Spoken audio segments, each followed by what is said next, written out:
దేశంలో 11 ఏళ్ల నుంచి అప్రకటిత ఎమర్జెన్సీ నడుస్తుందన్నారు క్రమశిక్షణ committee chairman MP Mallu Ravi.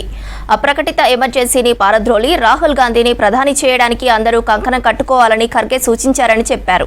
కష్టపడ్డ కార్యకర్తలకు త్వరగా పోస్టు ఇచ్చి వారిని పూర్తి స్థాయిలో ఉపయోగించుకుంటామని చెప్పారు.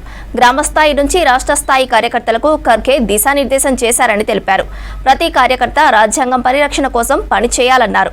కాంగ్రెస్ అంటే ప్రజల కోసం పనిచేసే పార్టీ అన్నారు ఎంపీ మల్లు రవి. గ్రామ స్థాయి నుంచి రాష్ట్ర స్థాయి కాంగ్రెస్ కార్యకర్తలకి అఖిల భారత కాంగ్రెస్ పార్టీ అధ్యక్షులు మల్లికార్జున ఖర్గే గారు దిశానిర్దేశం చేయటం జరిగింది. ఇది చరిత్రాత్మకమైనటువంటి మరుపురాని ఒక సంఘటనగా నేను భావిస్తున్నాను. ఈ గ్రామ స్థాయి నుంచి రాష్ట్ర స్థాయి కార్యకర్తల కొరకు ప్రత్యేకంగా ఏఐసిసి అధ్యక్షులు వచ్చి ఈ కార్యక్రమాన్ని ఉద్దేశించి మాట్లాడటం తెలంగాణ కాంగ్రెస్ పార్టీకి, పిసిసి అధ్యక్షుడికి, ముఖ్యమంత్రి వారికి ప్రత్యేకంగా ధన్యవాదాలు తెలియజేయాలి. ప్రతి కాంగ్రెస్ కార్యకర్త రాజ్యాంగ రక్షణ కోసం, ప్రజాస్వామ్య పరిరక్షణ కోసం, ప్రజల కోసం నిరంతరం పనిచేయాలని మల్లికార్జున ఖర్గే గారు కార్యకర్తలందరికీ ఉపదేశం చేయడం జరిగింది.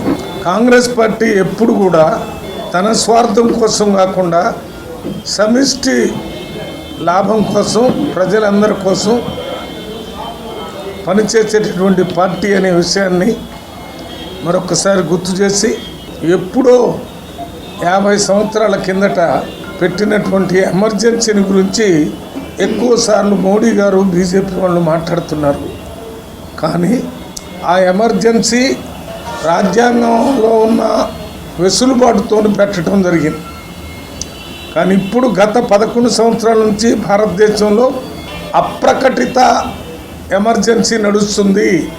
యూనివర్సిటీల్లో కానీ, ప్రజల హక్కుల విషయంలో కానీ, ప్రజలు స్వేచ్ఛగా మాట్లాడుకునే దాని మీద కానీ, పుస్తకాలు రాసడం విషయంలో కానీ, అన్నిటి మీద ఈ బీజేపీ ప్రభుత్వం ఎమర్జెన్సీ కంటే ఎక్కువగా ఇబ్బంది పెడుతున్నారనే విషయాన్ని మన ఏఐసిసి అధ్యక్షుడు మల్లికార్జున ఖర్గే గారు చెప్పి, ఇటువంటి అప్రకటిత ఎమర్జెన్సీ పరిపాలనని ఎంత త్వరగా వీలుంటే అంత త్వరగా రాహుల్ గాంధీ గారి నాయకత్వంలో కాంగ్రెస్ తీసుకుని రావాలని కాంగ్రెస్ నాయకులందరూ